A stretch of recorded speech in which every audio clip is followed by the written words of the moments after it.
Welcome to Coma Case Files, the podcast where Cody and Matt unearth the forgotten crimes against the LGBTQ community. Each episode, they highlight not just the unresolved crimes, but also honor the lives of the individuals behind these cases. Join them now, and let's open up today's Coma Case File. So everybody, we are talking about Marsha P. Johnson and her life and her death. But through all of that, we're going to be able to see what she did in New York City, the transformations that she had, the lasting impact that she had on the LGBTQ community, and then, of course, touch on her death and some of the mystery surrounding that. It is a case that has gotten more attention in recent years. Again, people are learning who she is. And also police investigations were reopened, and a lot of things have been happening about this case. But Marsha, was born in New Jersey. At the time, she was struggling a bit with her gender identity, but it hadn't come into full form, as we would see later on in her story once she got to New York City. Right. If I remember correctly, when she came out, it did not go well to her family. Initially coming out as gay. And that didn't go well. As you can imagine, if you're listening to this podcast, you probably know there's a variety of responses we get from families when we come out. Some are indifferent. They're like, yeah, we've known since you were 5. Don't worry. And others are, we've known since you were 5, but hoping you wouldn't figure it out. And there's either indifference, coldness, support, or just straight up exile. Or, in some cases, become more violent. And Marsha also talked about, she had the STAR program. She worked with the STAR program. She worked with Sylvia Rivera, with another big name. She's a very colorful person, very much known for wearing really bright colors and just being very out. And that's not something you would have seen in small town America. So, of course, she went to New York.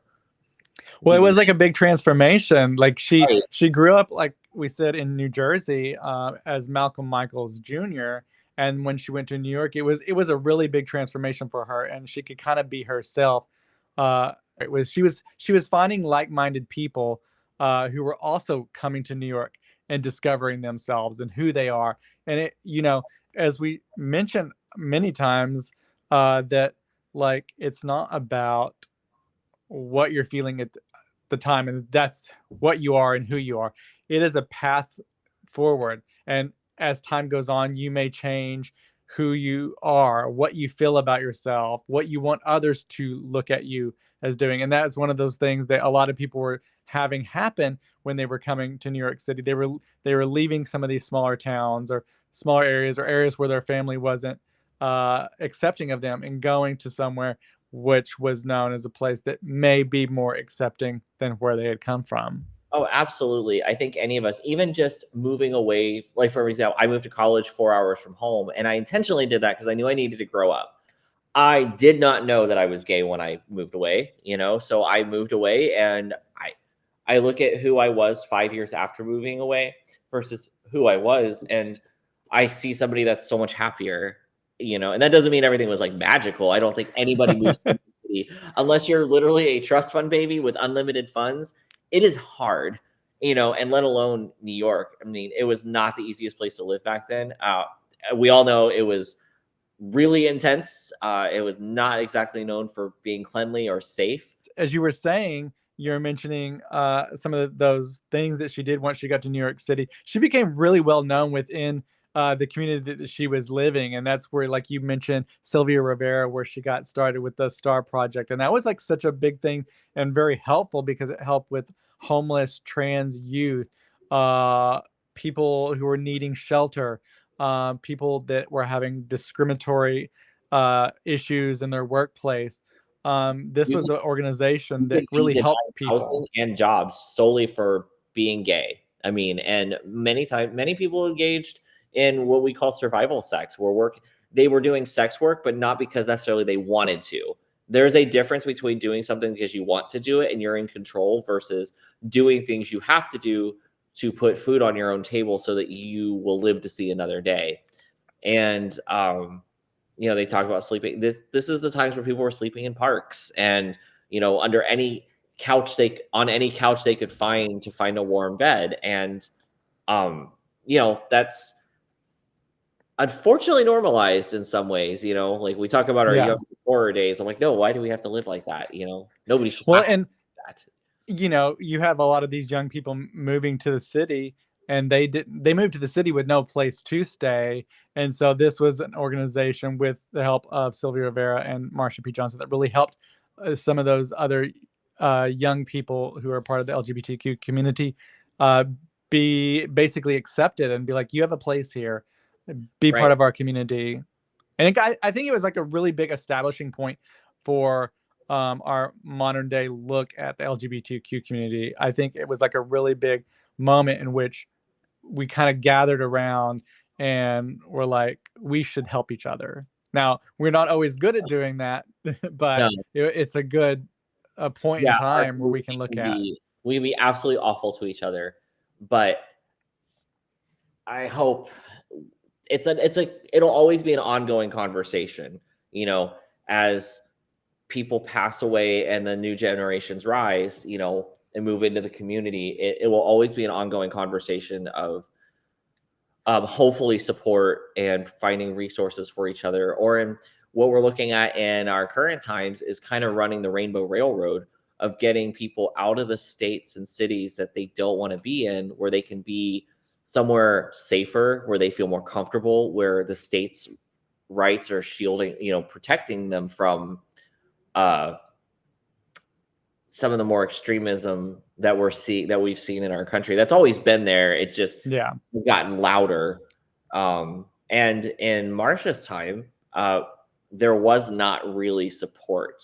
You know, there were very few celebrities supporting the gays, but you did have people that did. Princess Diana was a vocal supporter, you know, back then. And for example, I mean, that's a huge name. That was, you know, this is the years where Princess Diana shook hands with an AIDS patient, and that was considered unheard of because at the time not a lot was known about it. So you had people who were HIV positive once they were diagnosed, and then doctors and nurses and healthcare workers were afraid to touch them. And, you know, because they thought, what if it transmits by touch, which we all know can't happen. But stigmas are real. We all saw what happened with COVID. You know, we saw what happened with monkeypox. And in those cases, the gays banded together, got themselves vaccinated because it started spreading through our community, and protected themselves. And even in modern times, I can't tell you how many times I heard it verbalized from a straight person. Why should I get vaccinated? I am straight. A virus doesn't know if you're gay or not. But Surprise. this time that Marsha was living in, there's a lot of ignorance and still a lot of self-discovery. Our history has been reset a couple times. You know, when the Nazis burned buildings in the 30s, one of the first places to go was the first Trans Institute, where history and book burnings happen, and a lot of our like medical procedures and techniques and all of those things were tossed. You know, and by the way, there were gays for Hitler, and they did not fare well. You know, one of his right-hand men was a gay man, and they came for him in the night and slaughtered him, you know, after pretty much he had gotten all the support he needed from them and ended him. So you got to think where Marsha is roughly 50-ish years after World War II. And the 80s, my earliest memories are the early 90s. I was born in 86, but I remember probably from 1991 to 92 being like 5, 6, 7 years old. And I remember how things looked and sounded to me. And when I watch TV, some 80s movies really are pretty accurate to the times. So yeah, there was the big hair and the rock music and, you know, people being terrified of bikers and leather culture and, you know, but they were also places of support. And I mean, I have never felt safer than when I'm around drag queens. Those bitches are tough, you know. Well, It's I think always that's the drag queens looking out for the twinks in the clubs from the predators, you know. Like you know, we talked about everyone gathering. It was kind of a melting pot of different people that are coming from all over to New York City, and like you're saying, different types of people within the LGBTQ community were finding their families within those areas. Like you mentioned, ball culture is developing in this particular period of time. So you had those group of people gathering together, and they found something with like cause within them. And so Right. that's one of those things that they were able to find within this community. And you really, it really developed into a big family, and everybody knew who Marsha was by Right. just her smile or her happiness that she kind of put out there. She also had this famous phrase, "Pay it no mind," that people always really remembered her for from that period of time, and getting to know her, and those relationships that she really developed during that period of time. And also was noted that there was I've read about this in a few places that she had kind of a darker side, kind of withdraw into herself and become, I think it was described as like the Malcolm side, like the real angry, dark, more explosive side of her.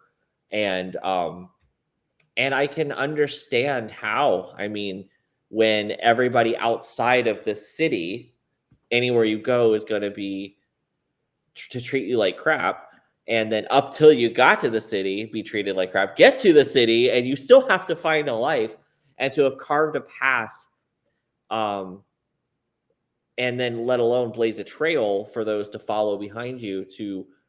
I mean, I would not know, obviously, if in her lifetime she realized the impact she'd have, but Yeah. how many people she inspired between then and now, who we consider that, it led to Cody and I being able to live out loud and have a podcast and put things out that have our real names on them if we want to, and feel moderately safe doing it.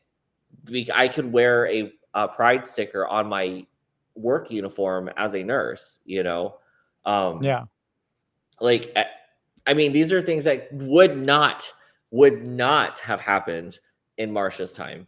And the progression of things, because of Marsha and people like her, has made it possible for us to have rights. And and I think I understand people wanting things to be quieter, because it feels like we always have to scream for our rights. And it's like, okay, we're allowed to get married, we're allowed to do this. And it's like, yeah, we had to scream for the basic scraps, and everyone's still allowed to complain and write laws and try to oust us every chance they get.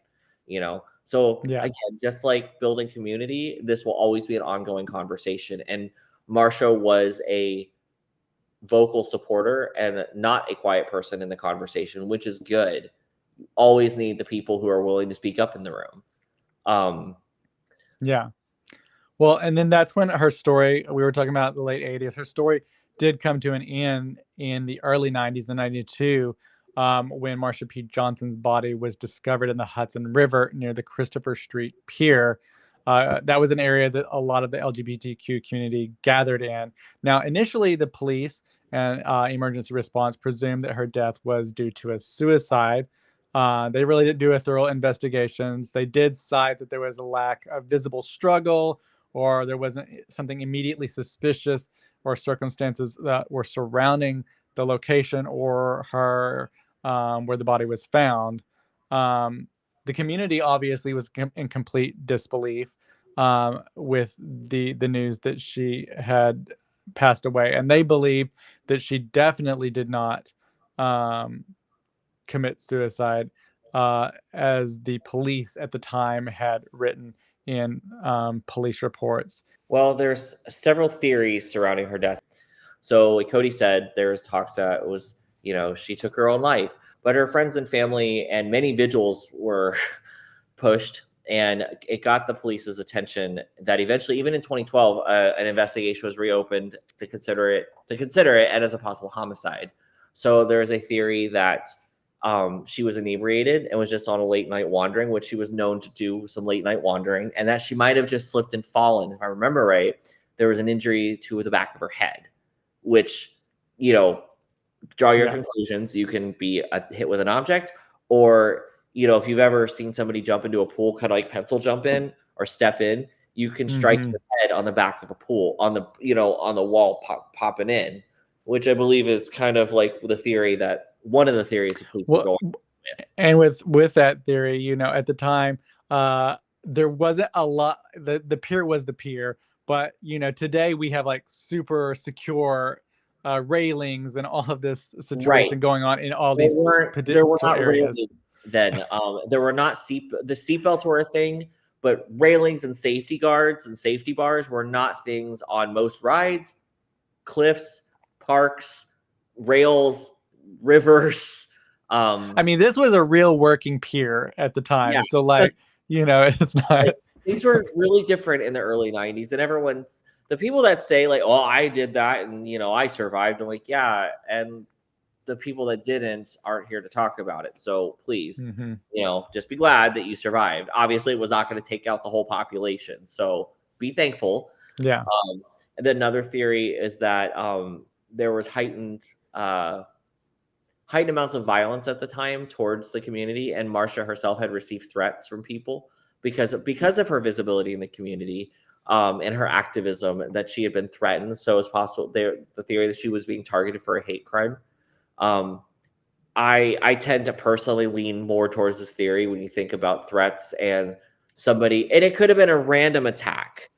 We have no way to know if it was a hate crime or somebody just attacked somebody and it happened to just be Marsha P. Johnson.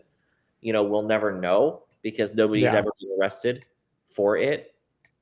And of course, you know, there was not really an investigation at the time. They looked around. It feels like from the description that they did a courtesy. Whoop! Don't see anything. Guess she fell and took her own. Guess she took her own life. And then, you know, she died in 1992. The police reopened the case in 2012. How much evidence do you really have? Or did you have something and you didn't actually talk about it? We don't know. So, well, in talking about a foul play or something like that, there was one of her really good friends that was talking about in the weeks leading up to her death, that she feared for her life and yes. feared that she might be dead in a few weeks. Her friend was Randy Wicker, and was also her roommate, and talked about that she had antagonized several mafia-linked figures, challenging their leadership in the for-profit street fair at the end of the New York Pride Parade. And so again, we're talking about a different time in New York, in that the mafias ruled a lot of the areas and neighborhoods. And so a lot of people involved with her do say that there was an interaction that had occurred between her and some other groups with the parade and Pride Parade and the festivals that would happen around that time. And so her roommate at the time did bring that forward and saying that she had been concerned for her life. And obviously, at the time, the mob is a group of people that you might not want to involve yourself with. Yeah, you may not that. Yeah. And obviously, we have no idea. I mean, it's these are all theories that were put out by the public and the police at the time, and I mean, it's hard to say if we'll ever get a real answer. You know, we may never, or somebody's going to get. I feel like if we ever do, it'll be a deathbed confession. You know. The one of the things that happens with a case like this and cold cases in general is a lot of people that are surrounding the crime, surrounding the friendship with the person who has died. You know, as time passes on, people forget clearly incidences or things that are happening. They also die and pass away, and so you have a smaller amount of people who were there, smaller amount of people who knew her personally, and or if there was foul play and someone did commit a crime and commit murder, they are also going to get older. So like it's a lot of, as time passes by, crimes get harder to solve. And in this case, they didn't take a lot of evidence at the time, so it's a lot harder to then investigate. And that's what we'll find in a lot of these cases early in like the 80s, early 90s, is that maybe not a lot of evidence was taken at the time. Obviously, just in general, we've gotten better at taking evidence with technology too. But with LGBTQ crimes, bring our phones you know, around, you know, we're able to do something about, having our phones. This one girl solved her own murder because her and a friend ran into this guy who was walking around on a trail, literally a circular trail. And when he stopped them and told them go down the hill, she recognized something was wrong when he was approaching them. And she turned on her phone onto like her Snapchat hit record and put her phone, like kind of slid it back in her jacket and recorded, unfortunately, her and her friend's demise, but it ultimately solved her own case. Yeah. And, she had the presence of mind at like 13 to do that, which is incredible because although they lost their lives, she probably saved future victims from the same fate. And so, back then we didn't have that. If there were security cameras, literally, unless you were looking straight up at the camera on a clear day, holding up a sign in big bold markers that said, my name is such and such, and this is my date of birth. And there was almost nothing unless something else said, no, I know that person. I know somebody that was in that area, and they matched somebody with a similar looking description. Because I'm sure if you ever watch any of these old mystery shows or like unsolved mysteries, the actual footage when they do show it, it's so hard to see anything, and let alone, in a city like New York, how could something happen and somebody not notice? It's the city that doesn't sleep, right? But nobody saw anything.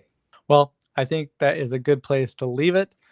Just to remember the spirit of Marsha P. Johnson, be an activist in the community. And of course, I think if you want to learn more about Marsha P. Johnson, I would highly recommend the documentary that is on Netflix. You really get to hear some tapes. She recorded a lot of tapes. That's one thing we didn't really mention. She recorded a lot of tapes of herself just talking or at different events. And so the documentary has all these clips, interviews with friends and that were there with her in New York City, and you can just learn a lot more about Marsha P. Johnson. Well, we thank all of you for joining us here for another episode of the Coma Case Files, and we will see you next week. Thanks for tuning in to this episode of Coma Case Files. If you enjoyed unraveling this mystery with us, don't forget to subscribe to our channel. Your support helps us keep investigating and bringing these forgotten stories back to light. For exclusive content and further discussions, join our Patreon community. Make sure to like this video, share it with your friends, and follow us on our social media platforms to stay updated on new episodes. Join us next time as we continue to uncover the truths hidden in the shadows. Until then, keep questioning, keep listening, and take care.